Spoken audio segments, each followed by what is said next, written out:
நீங்கள் பார்த்துக் கொண்டிருப்பது நியூஸ் 21 செய்திகள். தமிழ்நாடு செய்திகளை உடனுக்குடன் தெரிந்து கொள்ள நியூஸ் 21 செய்திகளை பாருங்கள். உண்மை, உழைப்பு, உயர்வு.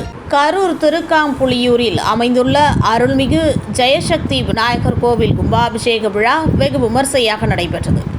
கரூர் மாநகராட்சிக்கு உட்பட்ட எல்என்எஸ் திருக்காம்புலியூரில் அரச மரத்துடன் கூடிய ஜெயசக்தி விநாயகர் கோவில் சுமார் 60 ஆண்டு காலமாக அமைந்துள்ளது.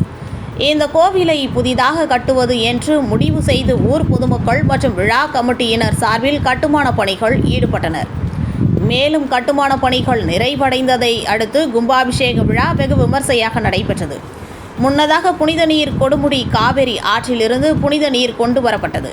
புனித நீரை அரச மரத்துடன் கூடிய விநாயகருக்கு சிவாச்சாரியார்கள் யாக வேள்வி சாலையை வைத்து மகா கணபதி பூஜை, விக்னேஸ்வர பூஜை, வாஸ்து சாந்தி பூஜை, லட்சார்ச்சனை, நாடி சந்தனம், திரவியாகிதி, பூர்ணாகிதி உள்ளிட்ட 2 கால வேள்வி பூஜைகள் செய்தனர்.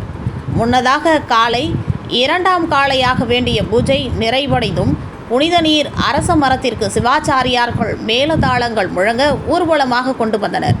பின்னர் வேத மந்திரங்கள் முழங்க புனித நீரை அரச மரத்திற்கு ஊற்றி கும்பாபிஷேகம் செய்தனர்.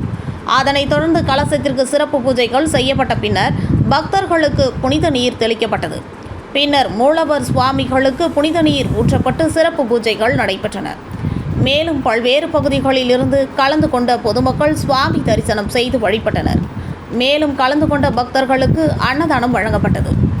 நியூஸ் 21 செய்திகளுக்காக கரூர் மாவட்ட செய்தியாளர் சதீஷ்.